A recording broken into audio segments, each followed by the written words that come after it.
Screeching noise it was. As you would hear when an iron nail is scratched against a tile, I could hear the sound clearly thanks to the silence of the night. Pitch dark it was being a no-moon day. Maybe a cat or dog is onto something, I thought. With that assumption, I slid onto the chair and tried to get back to my sleep. The noise increased its decibel. It wasn't continuous. The noise increased and reduced at times. This was my first night as a security guard. Though I have been working as a security guard for a while, but it was only during daytime. The sudden leave of my colleague at the security agency made me take the night shift. I couldn't sleep. Shall I go and check what the noise is? Or should I just neglect and try concentrating on my sleep? With questions all over, I tried closing my eyes. Suddenly there was a loud sound. Someone was banging the door. With me in half sleep, I couldn't even get up and check. I just slept off. Next day morning as I woke up, I couldn't even lift my shoulder. Terrible pain it was. While I was trying to clear up my morning blues, I noticed that my shirt was half torn in the sleeves.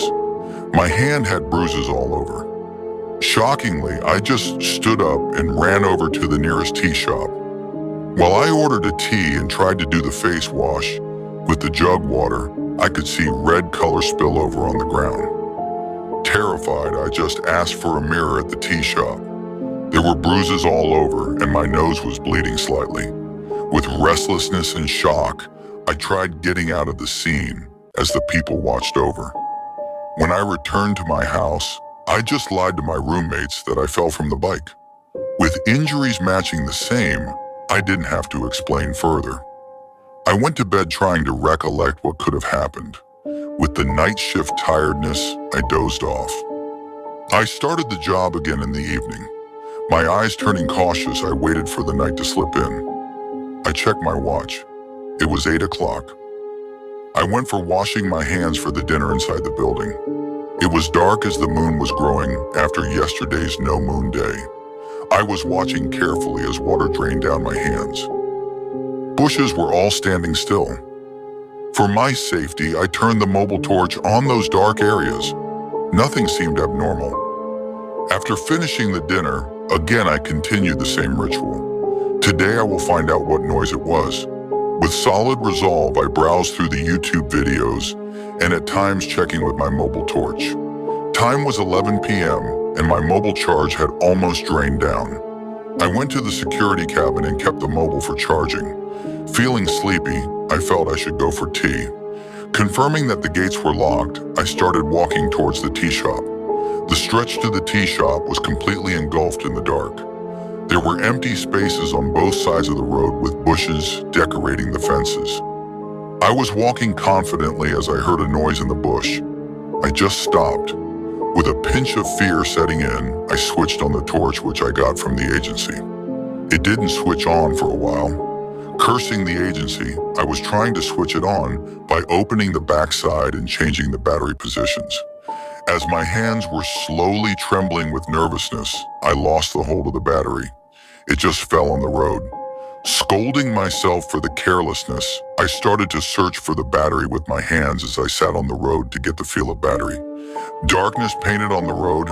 All I could see was just the sketchy features of bushes, road surface. At a distance, a small light was on. That was the tea shop.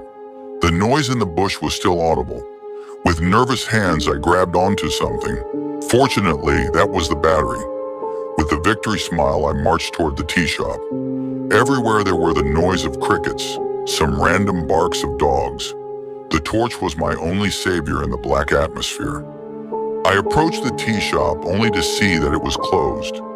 With disappointment written all over my face, I initiated my travel backward to the building. More than the tea, I wanted to see a human face, only to get moral support in the darkness I have got myself into. Walking back was looking like a long one. The bushes gave more noise this time. Curiosity mixing with fear, I flashed the torchlight onto the bushes. There were 2 cats fighting over a caught rat. Smiling with relief, I started to get to the building gate. The time was 11:30 p.m. My friend had suggested a movie to watch. Guess this would be the right time so that I would not sleep. I started to watch the movie on mobile with no headset. Who is there to tell me that it is disturbing? At least I will feel like I have some company. Movie was a humorous one with good songs. When the interval came, it was 12:30 a.m. I paused the movie for nature's call, keeping the mobile in charge again. After completing my break, I just walked a little away from the gate trying to get some energy. Suddenly, the noise started to come from the bushes on the road. There was a heavy wind as the gates opened. I thought I should get inside the building to see, but my fear didn't allow me to. I started to run here and there without any direction. Finally, I got hit by the building door and fell down. I was in the middle of the door entrance, neither inside house nor outside. I tried getting up but couldn't as my leg got stuck up in the door hinge. That's when I saw something. There was a black dress something which was moving here and there. I screamed at the sight of it. I have never seen anything like that till now. As it ran amok inside the building, I was lying down trying to stand up. When I stood up finally, it came exactly face to face with me. Just a black apron with nobody. As it just came near me, I was slapped on my head by something. I fell unconscious. When I woke up, I saw I was in the hospital. I learned that there was a murder near the building site. Police asked me the questions, and I answered them with whatever I knew. They started laughing and said, "We think you are the culprit. Anyways, we will wait till we get some clues." That was their comment. I returned back to my village and never went for the security job again. As Suresh summarized his experiences with paranormal activities, I've recorded the experiences. My name is Rahul, and I am a researcher on paranormal theories. Drinking the tea, Suresh. Do you know where the murder had happened that night? Zrenya, Suresh said. I never asked about it as I was afraid to ask. After that night, I have never stayed alone, especially at night. I smiled and thanked him for sharing his experiences. With my detective instincts on, I came to the exact building where Suresh was working in shift. It looked completely abandoned. From the gate, I saw the tea shop. It was almost 800 meters away. I walked through the lane with bushes covering on either side. I walked through the lane where the murder had actually happened. I learned from the police how the murder had happened.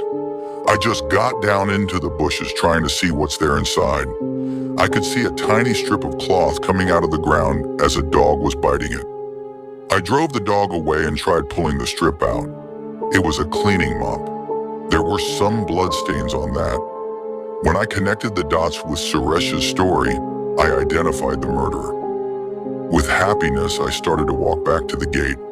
I heard a noise, a loud noise. I was beaten by someone. I fell down. The mop flew away from my hands. With blurred eyes, I saw a black apron. The building was bright with light. I was on the road.